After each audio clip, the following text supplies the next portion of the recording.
Pour votre bébé, il ne faut pas penser uniquement à votre bébé, il faut aussi que vous pensiez à vous. Parce que pour bien accueillir votre bébé et pour bien vous occuper de lui après, il faut que vous soyez bien.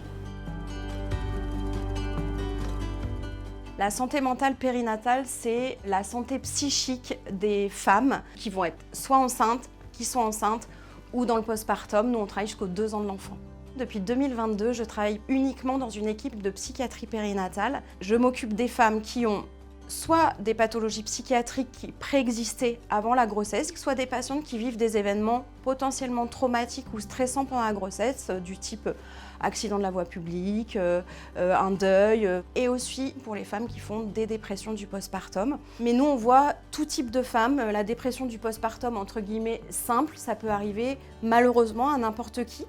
Mais il faut lever ce tabou, il faut absolument en parler parce que plus on le prend en charge tôt, plus ça guérit. Mon quotidien, c'est aller voir mes collègues si elles ont des besoins, si elles ont repéré des situations particulières. C'est rappeler des patientes, prendre de leurs nouvelles, et puis on fait des co-consultations avec les psychiatres, avec les psychologues de la maternité, avec ma collègue puéricultrice, avec ma collègue infirmière en pratique avancée. On peut aller à domicile, on peut faire des visites à domicile. Enfin, j'ai une liberté d'exercice qui est incroyable. Il y a du travail, d'autant plus qu'on est identifié, nous ici, donc les gens n'hésitent pas à nous solliciter, et tant mieux parce que ça sécurise les patientes, ça sécurise aussi les soignants.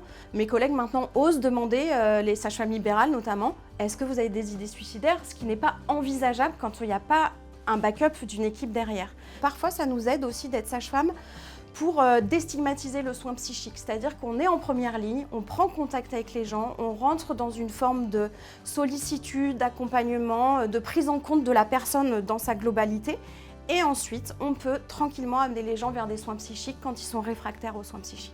Il faut absolument qu'on remette la femme au centre de nos soins, et pour ça il faut la questionner sur comment elle va, s'il y a des choses qui l'ont marquée dans sa vie, auxquelles il faut qu'on fasse nous attention, mais pour ça il faut qu'il y ait un maillage territorial pour que ça se passe au mieux pour les femmes et pour leurs enfants et leurs conjoints ou conjointes.